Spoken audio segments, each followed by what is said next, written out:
Thank you, everyone. All right, and Thanks, they are all everyone. yours. Sorry I was delayed by a moment. I was in the wrong place. So welcome. Good morning. Nice to see some of you or see your names on little squares. I'm glad to be back to share, as David was saying, a lot of the content is replicated from last year, and there are a few new things. So just know that, as he had mentioned. And just here to talk a little bit about using the WISC framework as a driver of continuous improvement and how that truly does help us consider the whole child as equity work. So welcome. Just a tiny bit about myself, just so you kind of know where I'm coming from. I'm Melissa Mariziak, and I am currently at Michigan State as an associate professor. I'm also transitioning from MEMSPA, the Middle and Elementary School Principals Association, to Livingston ESA. So I'll be taking on a role there, keeping part of my assignment at MSU. But the way I come to know this work is through being a building level principal, as well as having some roles in ASCD, right? Who, with the CDC, created the WISC model. So I'll be getting into a little bit of that history, so you can take that with you, so you know where that comes from as well. But this picture here on the slide is from Eastern Market.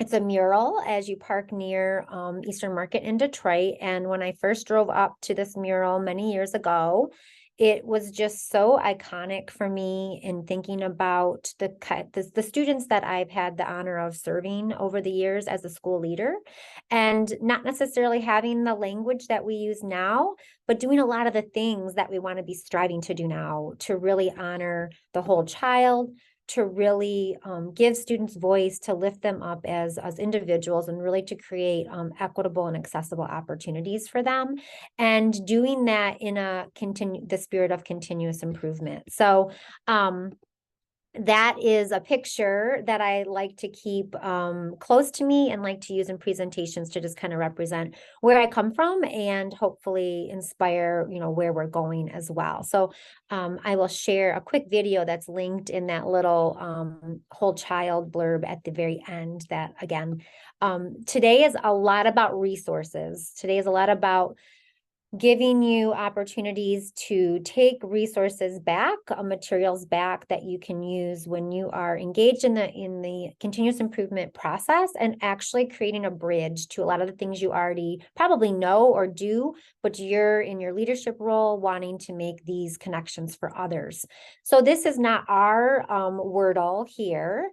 But it is one that I have seen before when we think about the idea of equity and the words that people associate with the words equity. And I think it is representative of so much of what we're trying to do, where we are, if we're focused on the whole child, we are creating a sense of community and belonging. We are inclusive. We are really emphasizing people's assets and values and abilities. And so this is something, again, just as we think about equity and we think about how do we use continuous improvement to focus on the whole child, this is just another kind of representation of that. So the first thing I want to get into is really this whole child framework. So the whole school, whole community, whole child model is it really actualizes for us the resources that are really offered around the whole child themselves. So many years ago, the ASCD and the CDC, and if you didn't know who the CDC was 3 years ago, you know who the CDC is now. So many, many years ago, the ASCD, the Association for Supervision and Curriculum Development, partnered with the CDC to launch this model around school health for the 21st century. So right there kind of helps you understand how long this has really been around. But we're coming into this the last couple of years and really relying on this to create this collaborative approach through our continuous improvement model. And it really calls for this simultaneous need for community, educators, families, businesses, health and social service providers, arts professionals, recreation leaders, policymakers at all levels. It's really all encompassing to forge a new agreement to focus on that whole child who's there, right there, centered in the middle, to ensure that they have, a holistic and healthy development. So it really challenges communities to redefine the learning. And I think if you are close to the MICIP process, which I assume you are, it really is redefining how we think about continuous improvement, but how we also lift up out of that process the opportunity to create these equitable experiences. So this quote at the bottom comes from the Whole Child Commission, who first started to work on this model with the CDC. So that's from 2007. So you can see that our work has persisted and has been around this idea of really focusing on the whole child. So we're going to take a quick little tour around this. And again, I'm hoping that it's helpful to you so that you can go back and use these slides, these explanations to help others think about this as a tool in your continuous improvement efforts. There are some hyperlinks in this slide as well that you are welcome to access on your own. So I've already sent this presentation to David, so I know it'll be made available to you. So you're welcome to explore some of the hyperlinks as well. But on the in the middle, you'll see that whole child. He looks a little bit like Air Jordan. And around that whole child are really these components of healthy, safe, supported, engaged, and challenged. And it's the hope that when we utilize this WISC model, that we are really providing these opportunities for students to be healthy, safe, engaged, supported, and challenged. And then you'll see in the blue are these, what they call the components. And the components are really kind of the conduit, the things that we can actualize in our learning spaces in order to provide those opportunities for a whole child to have that healthy and safe opportunity in schools and in their learning communities. And then on the outside, this yellow, this gold, this orange is really the community. And I think what this is meant to emphasize is that schools are not asked or should not be charged to do all this work on their own. And I think that we've been more thoughtful in the last handful of years to dedicate funding, time, energy, resources, human capital into making that connection between school and families and outside agencies, as this is really encouraging. And so this idea of encompassing the whole child and what happens in a school by the community. And then you'll see that fine line between the green and the blue, which is really the systems piece, because we know continuous improvement calls on us to create systems. And so that is really coordinating these policies, these practices, these protocols, all in the spirit of continuous improvement. So again, whole child, that's our big emphasis here. This is really the why of the work. And so as we take a quick little tour around the WISC model before we look at some other examples of the whole child and equity and continuous improvement, I just want to take you through, this is a little bit of a timeline, again, for you to be able to say where this came from, for you to give the WISC model credibility in your work, to allow you to, create that foundational why. This is a little bit of history, and you can, again, there's some hyperlinks in here that kind of you can access if you would like to be able to say, where does this come from? And really it started way back in the 90s and has come full circle, and especially in the state of Michigan with this, the current framework and model. So again, just a little bit, this is this one in the corner at the upper right hand corner. This is kind of where the first set of components, and it can kind of show you where we've evolved if you look back or you look forward at this more updated model. So the what are really these tenets. What do we want to create for students? And as I had mentioned, we really want to create safe, healthy, supported, challenge, and engage opportunities for every child. And when we focus on the whole child, it's hard to argue that you can focus on the whole child and not focus on equitable, accessible opportunities, because every child comes with those lived experiences. Every child does have a set of cultural experiences, right, that we want to be attentive to when we're thinking about what safe, healthy, supported, challenged, and engaged means to them. So this is kind of, so the why is this the whole child. The what are these tenets? What are we going for? The how are these components, these things that are in our sphere of influence in our organizations. And so some of them are not necessarily new or revolutionary, right? We've had health education, we've had physical education. But I do think it opens itself up to help us leverage some of these other spaces that maybe we haven't always pulled on, or we haven't had systems created between school and some of these other spaces in our communities. And so this will take you through, thinking about, are we auditing, are we thinking about these blue components, these how, in order to provide that what for every child.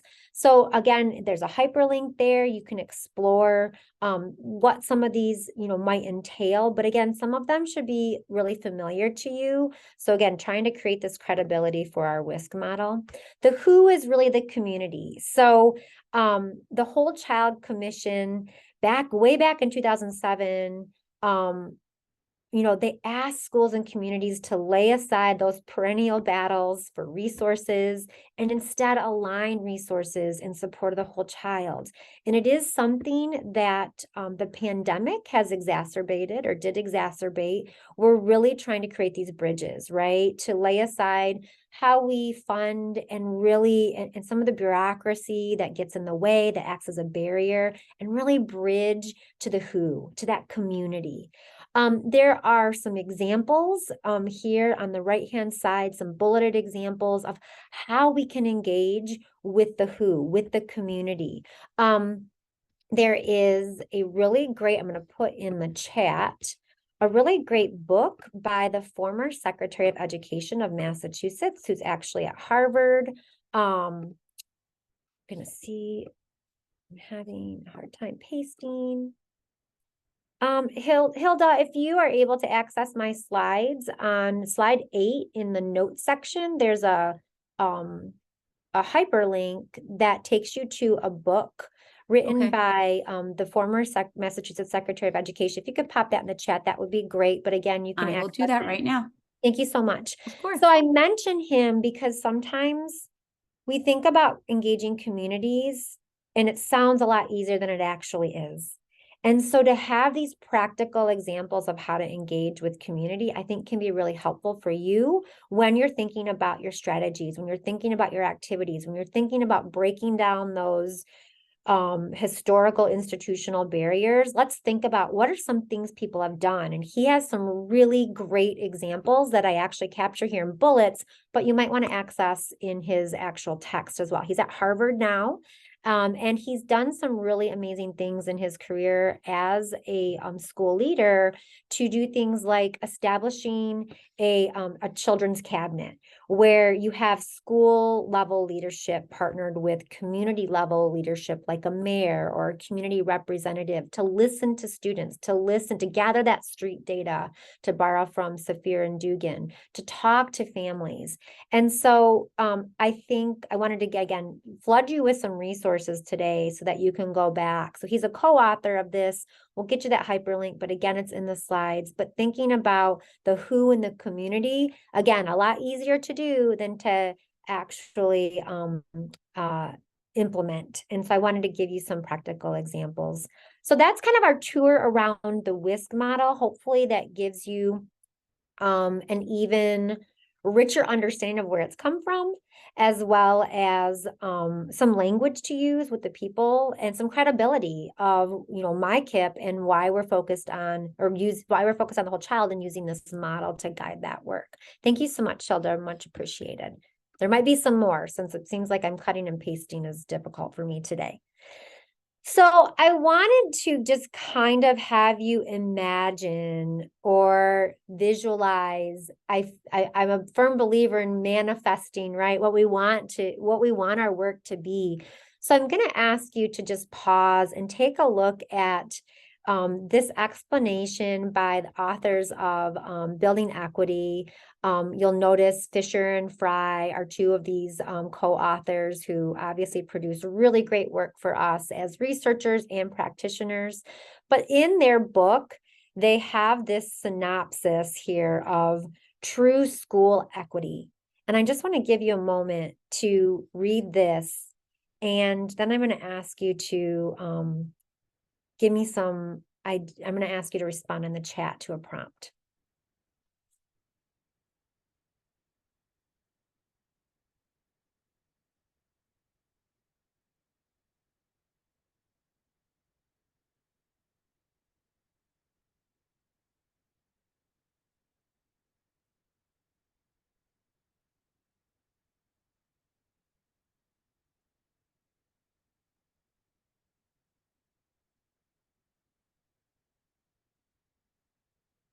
Oh, when I read this, I just get super excited about the potential work.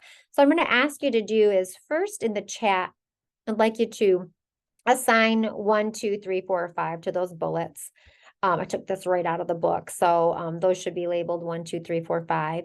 And in the chat, I'd like you to place 1, 2, 3, 4, or 5. Which one of these do you think your organization does really well when we think about them servicing students in an equitable way? What does your organization do really well? 1, 2, 3, 4, 5. Hopefully they do more than one well, but pick the one that you feel like we're really thriving in this space to create equity for our students. Thanks, Christy.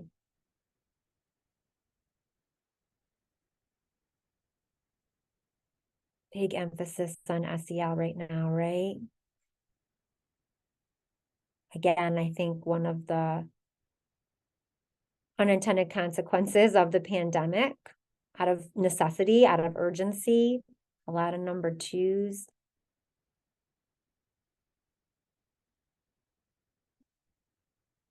Thanks, Lindsay.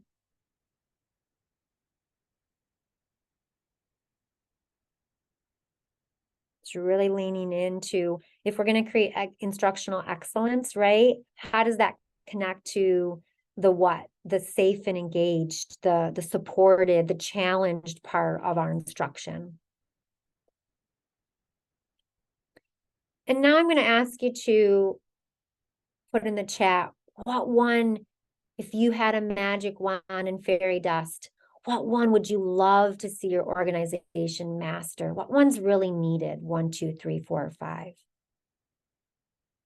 Yeah, that human side of the work, Wendy. Opportunities, right?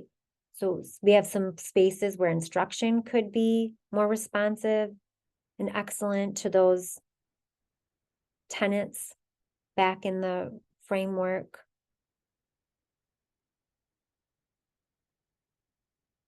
So you'll see the doors open to opportunities to challenge learning experiences. That goes right back to the WISC model and the idea of engaged and challenged. Awesome. Great. Well, I think that this is just such a beautiful way to think about our learning spaces and how to strive for that school equity.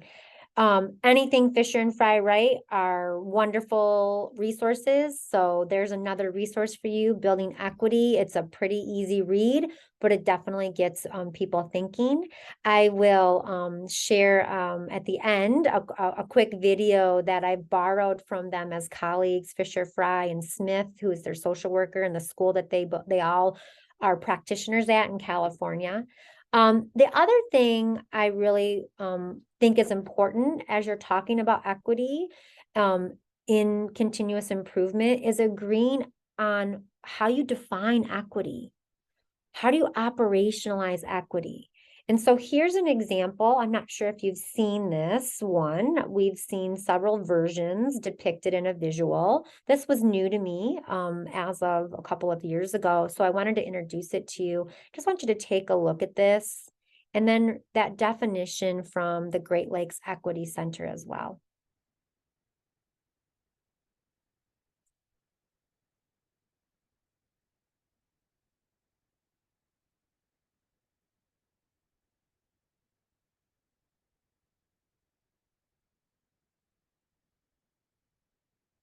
So in this definition of equity, you can see that when it's talking about the systems, right? Policies, practices, interactions, resources, that in and of itself is the WISC model, right? That MICIP is using. And it is this idea of the interaction and the nuance and the interrelationship between all these things, right? To support individuals. That's the whole child, right? So I think it's really important.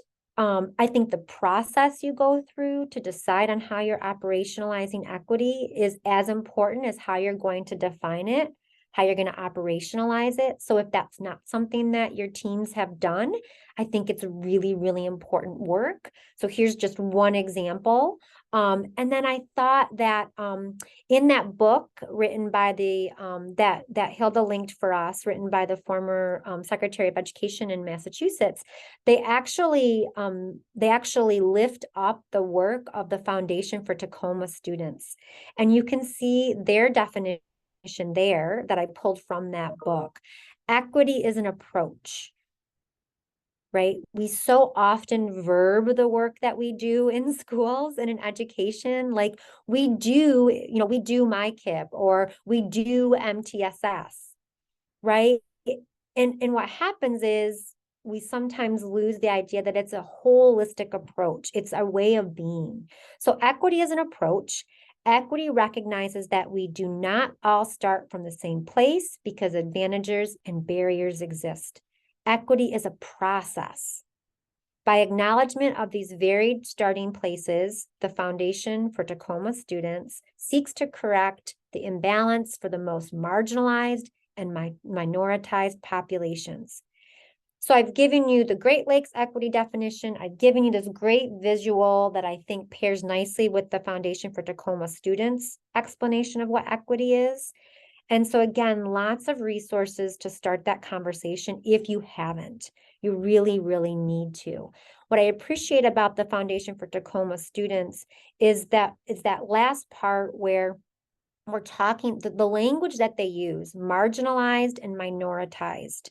What that does is that creates the space for the conversation that the systems and the historical ways and institutional ways have created barriers for certain populations.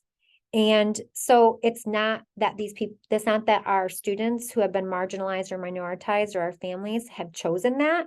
Our systems or lack of systems have created those barriers and those imbalances like this captures. And so I really appreciate this language that they use. And I also think that provides an on-ramp. Some of you are in spaces where you're not charged with creating equity for racial diversity. Maybe your diversity is different. Maybe it is related to socioeconomic status, or it is related to multilingual learners. And that might provide an on-ramp for you to continue this conversation, because equity is around the whole child, not a certain child coming from a certain background that may or may not be a large group of your students. So we have to figure out what are our on-ramps in our own learning organizations as well. So again, resources, make sure you're operationalizing equity. And again, process is as important as the product that you actually end up with. I also wanted to turn you on to the social justice standards. Those are hyperlinked. This used to be formerly Teaching Tolerance. Learning for Justice has created these social justice standards. They are a roadmap to anti-bias education at every stage, K through 12th grade. So they have several social justice standards. what I really appreciate is that they're comprised of these anchor standards and then age-appropriate learning outcomes. So if you're going to want to kind of audit, kind of back to that picture of school equity, what are you doing well? Where can you continue to grow? I feel like these standards could really help guide you. All of them have these anchor standards of identity, diversity, justice, and action. So we're going from the conceptual to the praxis, right? This critical consciousness to praxis, which is action. And so I think these domains are really important to recognize our diverse classrooms and to give ourselves some more language. This might be new work for us. So although I know we're flooded with standards and we're asked to comply and we're asked to, use all these standards throughout all of our content areas. These are some that can be overlaid across your whole organization. And how are you being attentive to equity, social justice, and how we serve every child? So another resource for you to take a look at. They also have some really great other guiding documents and artifacts and resources on their website. At Teaching Tolerance is one that I used to use many years ago as an elementary principal when we were thinking about creating expectations in the classroom. Randy Sprick was an author for them and guided a lot of that work. So this is how they've evolved, and it's a really exciting resource. So if we think about it, we've talked around the WISC model in the last half hour, and we've really focused on these different areas that I've kind of circled. But what you're seeing is that everything's so interconnected, and these pieces that I've circled here are things that have become very, very relevant in our learning spaces. So why not use a process like MICIP to help support our growth in these areas? We know our child's social and emotional well-being is very important. Many of you mentioned that as one of the most important pieces. Health education, we know that health and well-being is also really emphasized. Engaging with our community. Sometimes we're getting some new funding in the last handful of years, right, that help us engage communities in a really thoughtful and relevant, authentic way. And then, of course, connecting with our community as well. I think what I really want to continue to encourage is that MICIP, yes, it's compliance, right? It's required as a district now, as a learning organization at the district level. But we don't want to miss the opportunity to leverage this compliance to reach greater commitment. If we're only doing MICIP, right, verbing it, we're doing MICIP out of compliance, we're going to get mediocrity, right? We're going to tend to perpetuate some of the same ways of doing things we've always done. But if we can really leverage it, use it as a conduit to stronger commitment, that's when we're really going to see things shift. And this comes from Heifetz and Linsky, who are leadership researchers. And it's one that I use a lot in education when I talk to groups, whether that's special educators or around this continuous improvement, right? Let's reach beyond compliance. Let's leverage policy. Let's leverage mandates in order to get to a stronger commitment. So again, this may very well be a resource, or this particular slide, when you're messaging the work around MICIP as well.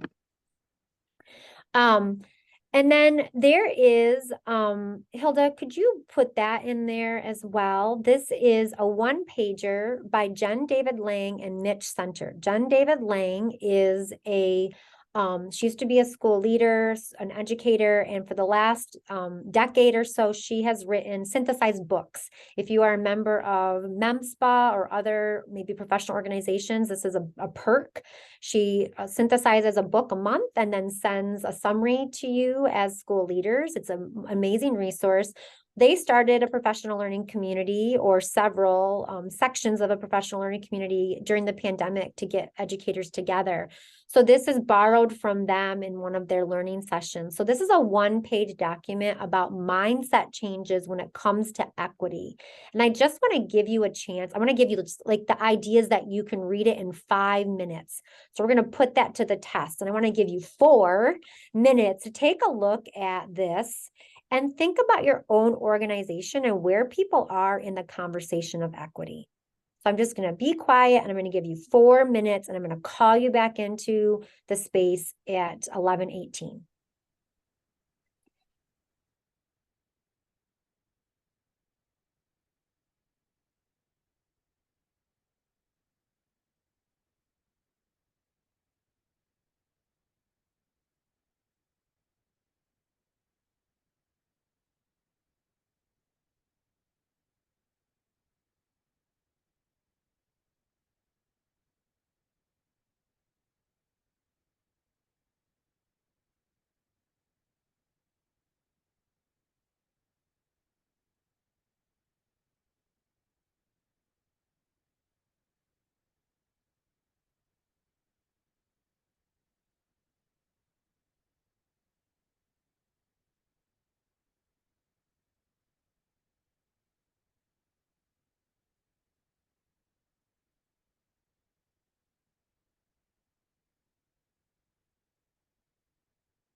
All right, I'm going to call you back into community.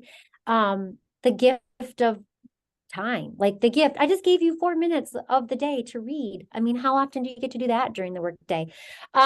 So I'm just I'm encouraging you to think about this is back to that commitment piece, right? Ibram X. Kendi would say we need policy shift in addition to heart shifts when we're talking about equity, when we're talking about serving the whole child. It's both. It's a both and. So we need those policies, practices, protocols, processes, systems. That's that white circle in the WISC model. But we also need mindset and heart shifts. And so use this one pager, give credit to Mitch and to Jen, but it does come from Unconscious Bias in Schools by Benson and Fairman. So you can see the book listed there. It's just this idea of it's an adaptive challenge that we're working with. And so, yes, we can be compliant, but if we're really going to true commitment, it's about disposition shifts, right? In our organizations for the adults, not usually our kids, but for the adults. So I wanted to share that with you as a resource. Please feel free to use it. Again, just give credit where credit is due. And then I also wanted to just share some just kind of just pointers. Like I'm going to show you on the next couple slides, referencing the updated school-wide, center-wide practices from GELN that couple with the early literacy task force work. We have worked to think about systems and leadership for conditions that support literacy and mathematics. But we have been really attentive to some of the, when we've updated them last year as researchers, we were really attentive to the equity pieces and the social justice pieces. I'm going to show you some examples on the next couple of slides. Use your data, right? Use your data. Use that attendance data, that behavior data, that academic overall achievement data, right? To really push on our kids, is every child, the whole child being served?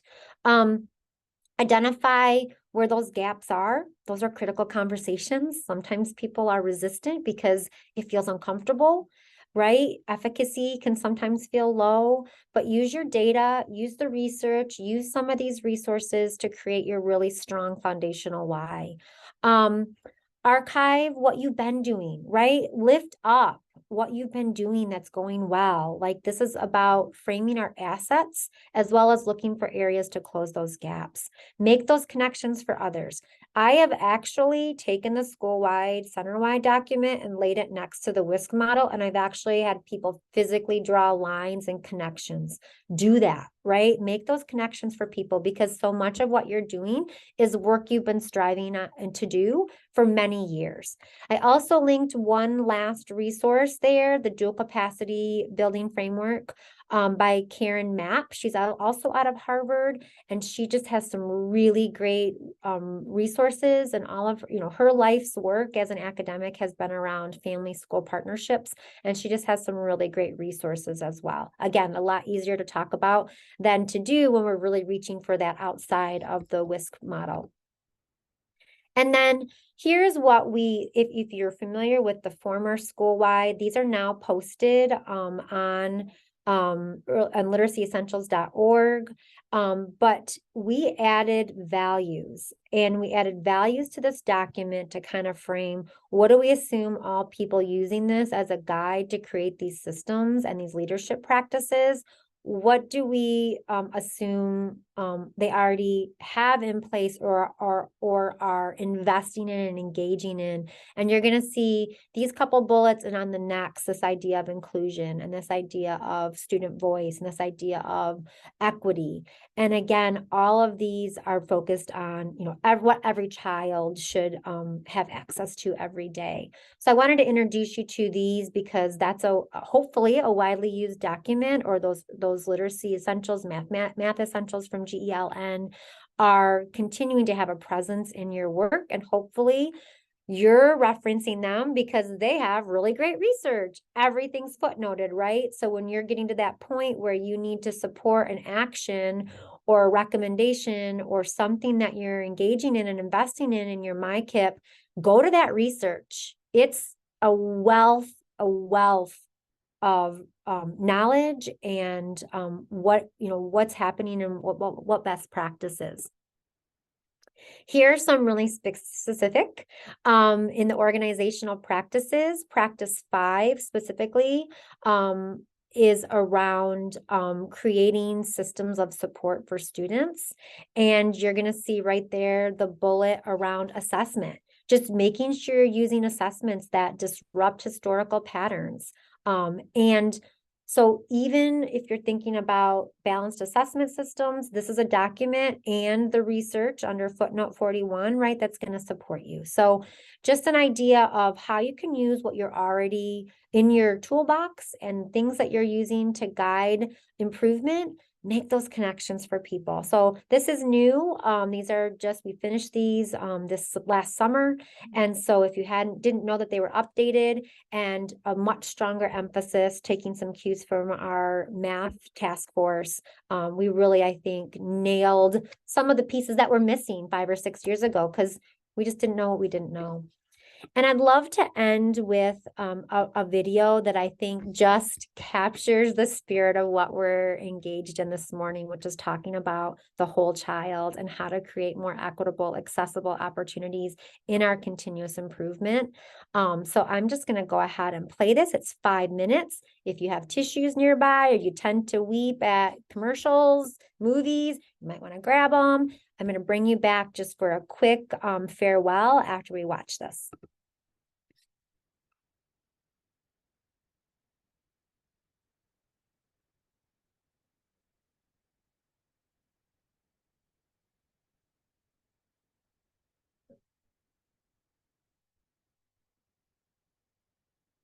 This one, I want you to work together on this one because we're taking the quiz afterwards. And if you're still having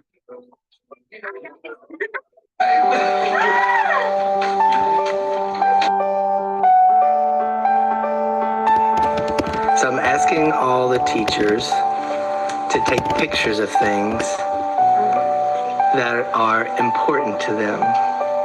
And you are very important to me. You make me want to come to school every day.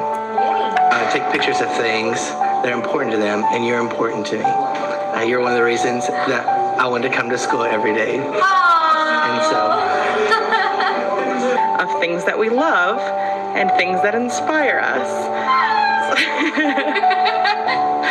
So you are one of the reasons that I come to school every day. I chose you because you mean a lot to me and you're really important to me.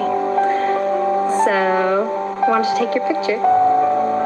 Okay? Take a photo of a student that really inspires us to be a better teacher. I chose you because you mean an awful lot to me, and I wanted you to know that. So I was wondering if it was okay if I could take your picture. All right? Okay, that's fine. It's because I'm short. Okay, go ahead. Okay, so for this project, I've been asked to take pictures of students that are important to me. And even though you're sassy, and we're both sassy with each other, you're one of the reasons that I love to come to school. So they asked us to pick students at Deja that are important to us.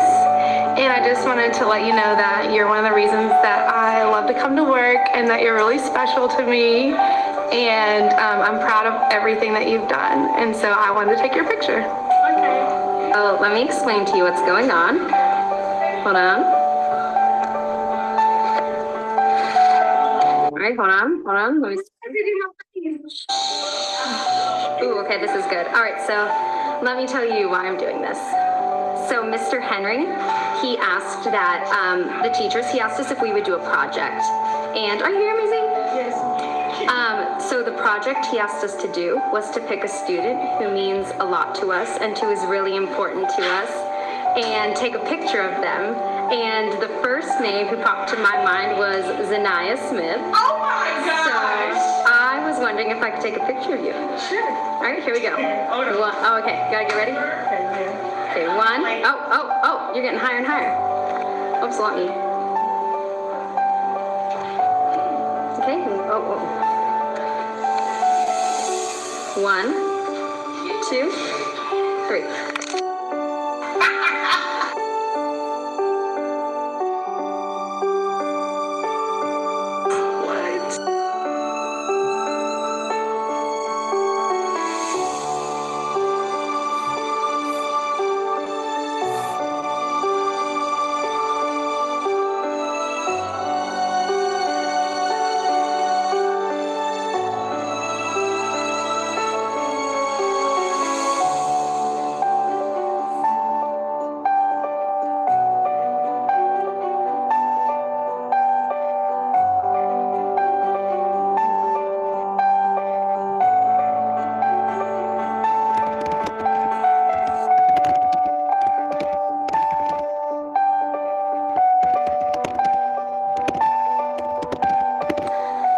right, so basically, Mr. Henry is having us take pictures of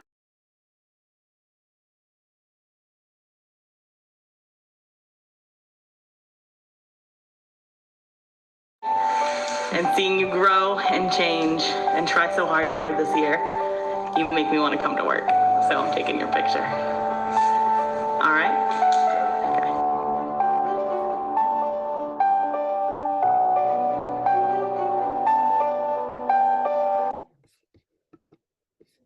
And my apologies, I saw Chris's message. I checked with Hilda, she could hear it. So my apologies, Chris, if you could not. I really encourage you just to go back to those slides, and it's hyperlinked here in this little speech bubble. But I really, watching it is pretty powerful, and I think it's just a really good reminder of why we do what we do. And I can probably guarantee every child in that video that was recorded or a picture was taken, they felt supported, engaged, challenged, all those tenets of the WISC model, which you're using to ground your continuous improvement work. So thanks for giving me a slice of your day, and please let me know if you have any questions, if I can be helpful at all.